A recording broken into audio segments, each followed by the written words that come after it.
जय श्री कृष्ण, जय गुरुदेव।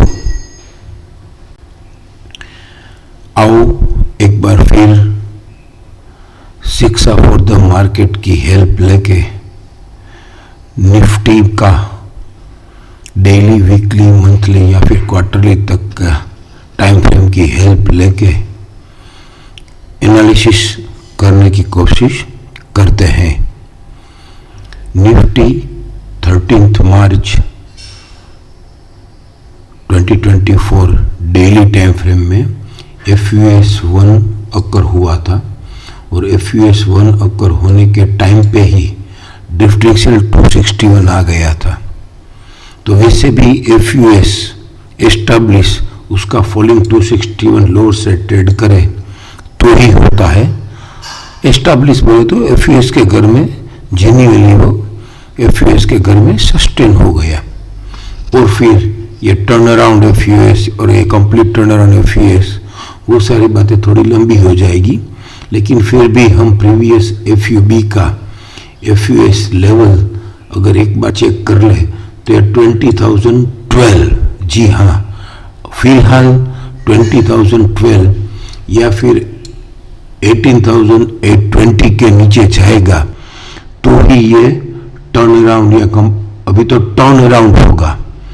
तो फिर एस्टैब्लिश तो होवे, फॉलो अप सेल आके एक बार एस्टैब्लिश होके तो दिखावे और फिर ये FUS के घर में एस्टैब्लिश ही नहीं हुआ, ये 21,710 का ही लो बनाया, जो कि इसका एस्टैब्लिश प्राइस था 21699, लोअर से ट्रेड करता तो एस्टैब्लिश हो जाता, तो वो नहीं किया और ये पैरोट ग्रीन बॉटम बना दिया। तो ये पैरोट ग्रीन बॉटम बोले तो फॉल्स कन्वर्टेड स्ट्रॉन्ग बॉटम, ये अपमुडामू का पुराना थ्योरी है। तो पैरोट ग्रीन बॉटम बोले तो ये strong, false bottom strong bottom में कन्वर्टेड हो गया। तो अब ये यहीं पे मालूम हो जाना चाहिए था कि अब ये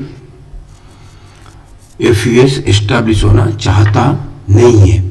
फिर हम दूसरी थियरी इसमें ब्लेंड करने की कोशिश करें तो ये 10 अप्रैल 2024 को PCS PCCB RC and dark red snake occur हुआ, तो उसका फॉलिंग 261 है 22137।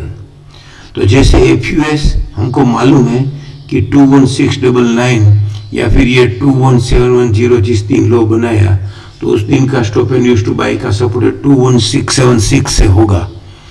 तो अब ये PCS PCB RC and dark red snake occur, उसका फॉलिंग 261 उसने लोअर से ट्रेड कर दिया, उसका फॉलिंग 261 उसने लोअर से ट्रेड किया 16 अप्रैल को।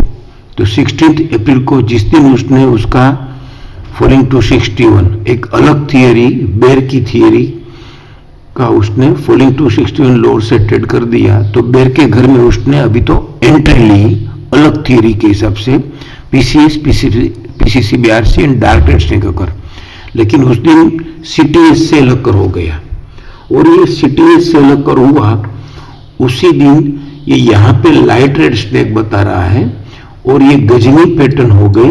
इसलिए हमारी एक शिक्षा सिस्टम की एक लिमिटेशन है, तो फिर यहाँ पे FUS अकर नहीं दिख रहा है, लेकिन यूजुअली अगर हम प्रैक्टिकली इसको समझने की कोशिश करें तो ये यहाँ पे FUS अकर हो गया है। कैसे ये हम समझने की कोशिश करें तो इसका PCDS है 22036, तो फिर ये 22036 हम देखते हैं कि ये लोअर से ट्रेड कैसे हुआ है। तो ये पहले stop and reverse to RMSL higher, stop and reverse to sell हुआ, फिर ये stop and reverse to buy हो गया। तो stop and reverse to buy का सपोर्ट था 22151, तो ये 22151 राइजिंग में stop and reverse to buy का सपोर्ट था। तो 22151 लोअर से ट्रेड करके ही वापिस stop and reverse to sell हुआ, फिर वापिस ये ड्रिफ्टिंग सेल भी ट्रेड किया और वापिस stop and reverse to buy हो गया। तो ये वापिस जो stop and reverse to buy हुआ उसका सपोर्ट भी फॉलिंग 261 22045 था, जो कि इसका PCDS 22036 के ऊपर ही था 22045। तो फिर वापिस ये जब ये stop and use to sell हुआ 22045 लोअर साइड ट्रेड करके, ये जब ये stop and use to sell हो डिफ्टिंग सेल तोड़ दिया है, वापिस स्टॉप एंड सेल 22151 से, फिर वापिस इसने डिफ्टिंग सेल 22084, फिर वापिस ये 22045 भी तोड़ा और उसके बाद उसने 22036 तोड़ा है।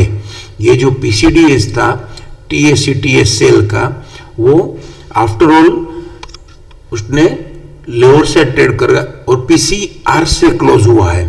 तो ये PCS, ये stop and use to buy, stop and use sell, फिर stop and use to buy, फिर स्टॉप एंड यूज सेल होके आफ्टर ऑल वो क्लोज विथ PCR हुआ है। और लास्ट में उसने जब सब stop and use to buy का सपोर्ट तोड़ने के बाद ये PCDS तोड़ा था।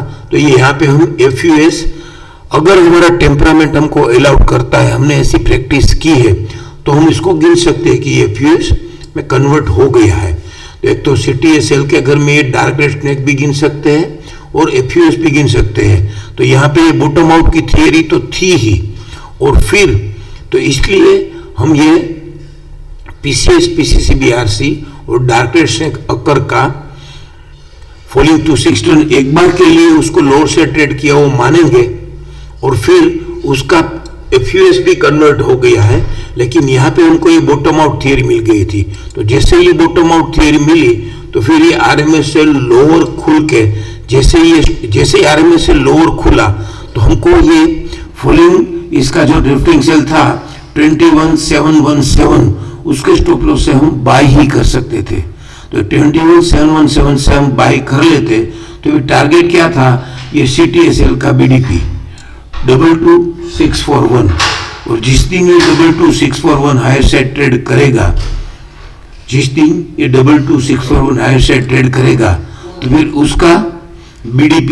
उसका BDP या फिर उसका राइजिंग 261 22815 उसको हायर साइड ट्रेड करने के लिए थोड़ी दिक्कत होगी, क्योंकि ये FUS हमने यहाँ पे अकर माना है।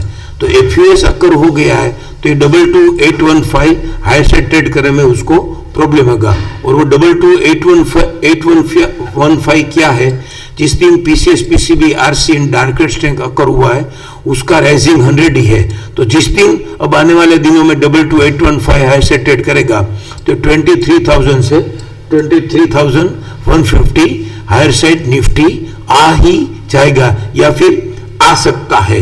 तो ये अब ये हमको ये देखना है कि ये 22 अप्रैल को इसका JGD पेंडिंग था। तो 22 अप्रैल को इसका JGD पेंडिंग है, तो ये कब आएगा, ये इसका JGD 22,025 है। तो ये 22,000 आने की उम्मीद कब है, तो उसको भी हम अगर समझने की कोशिश करें तो ये राइजिंग 261 यहाँ पे आ गया।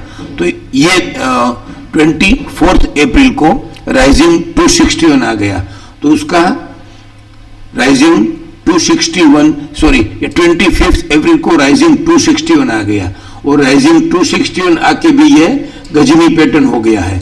तो इसका WDP या इसका लोअर बैंड 22,358 जो कि ये JGD पेंडिंग का राइजिंग 61 का TVLS है 22,359। तो ये 22,359 या फिर ये राइजिंग 261 आ गया है 25 अप्रैल को गजनी पैटर्न होके ये राइजिंग 261 आ गया है। तो इसका लोअर बैंड 22,350 अगर लोअर से ट्रेड करेगा तो फिर इसका JGD भी आ सकता है। तो वैसे 22,350 से 20,025 300 पॉइंट का ट्रेडेबल डिस्टेंस है। तो जिस दिन ये 22,350 या 20,300 लोअर से ट्रेड करेगा तो फिर हमारा 22,000 तक इसका मार्केट का लो ओपन हो सकता है, जो कि हमारे JGD बेंडिंग का थियरी है। तो हम और या फिर ये 22,350 स्टॉप लॉस से अगर बाय कर रहे हैं तो इसका टारगेट हो जाएगा ये 22,800 से 22,850, जो कि हमने इसके पहले भी एक वीडियो बनाया था कि 22,850 से लेके 22,900 एक इसका हर्डल था। तो वैसे भी ये 22,815 और 22,350 या 300 तो 22,300 से 22,800 के बीच में ये रेंज बाउंड रहेगा, और जिधर भी ब्रेकआउट आएगा 22,800 ट्रेड करेगा, तो फिर 23,150 से लेकर 23,500 और 22,300 लो से ट्रेड करेगा, तो 22,000 से लेके 21,700 तक की जर्नी हमको मिल सकती है। वैसे इसको अगर मंथली में हम डायरेक्टली समझने की कोशिश करें तो ये हमने समझ लिया है कि मंथली में भी ये 22,845 का स्टॉप एंड सेल का रेजिस्टेंस था, जो कि डार्क ग्रीन था। तो डार्क ग्रीन में ये 22,845 का रेजिस्टेंस देके करंट मंथ में इसने एक ट्रिक की, और ट्रिक में भी पूरा रिट्रेस कर दिया। कैसे कि ये एक्टिव रेजिस्टेंस दिया, एक्टिव रेजिस्टेंस बोले तो आईसीआरसी खोल के एक्टिव रेजिस्टेंस देके ये किस वैल्यू को किस किए बिना वापिस ये राइजिंग अपर बैंड ट्रेड कर दिया उसने, राइजिंग 38, तो active resistance stop and dues to buy हो गया। तो वैसे उसने एक बार ये 22,845 को एक बार के लिए मंथली में भी ये 20,845 स्टॉप एंड सेल का रेजिस्टेंस था, तो उसने उसको एक बार अप्रोच कर लिया था पहले आईसीआरसी खोल के, फिर एक्टिव रेजिस्टेंस दे दिया, और एक्टिव रेजिस्टेंस देके वापिस से active resistance stop and dues to buy हो गया। तो stop and dues to buy जैसे हुआ तो उसका support and resistance both are in different channel हो गया। तो फिर ये सपोर्ट एंड क्लेमिंग बाय, तो क्लेमिंग बाय इसका वापिस ये activation stop and dues to buy होके उसने वापिस 22,845 दूसरी बार अटेम्प्ट किया, और support and claiming buy both are in different channel, तो उसके हिसाब से वापिस उसको रिट्रेस होना पड़ा। तो वो मैक्सिमम लोअर बैंड 22,822 के नीचे उसने लो बना दिया, सॉरी 21,822 के नीचे उसने वापिस दूसरी बार लो बना दिया 21,777 का, और वो मैक्सिमम रिट्रेस हो गया, और मैक्सिमम रिट्रेस होके वो वापिस बढ़ के अपर बैंड या फिर उसका राइजिंग 38 तक वो वापिस अभी आ गया है। तो ये तीसरी बार उसका अटेम्प्ट है, तो तीसरी बार इसको ये 22,845 तो हायर से ट्रेड कर ही देना चाहिए, और जिस दिन ये 22,845 हायर से ट्रेड कर देगा तो फिर ये 22,845 क्या था, मंथली का राइजिंग 100 था। क्लेमिंग बाय मंथली कोई भी टाइम फ्रेम का क्लेमिंग बाय राइजिंग 100 रहता है, जो हमने पुराने वीडियो में बोला हुआ ही है। तो फिर जो वो ट्रेड का तो फिर वो रिट्रेस होता ही है, और ये 2 बार रिट्रेस हो गया है, और जिस दिन ये 22,845 से ट्रेड करेगा तो फिर 23,700 से लेकर 24,500 तक भी जा सकता है।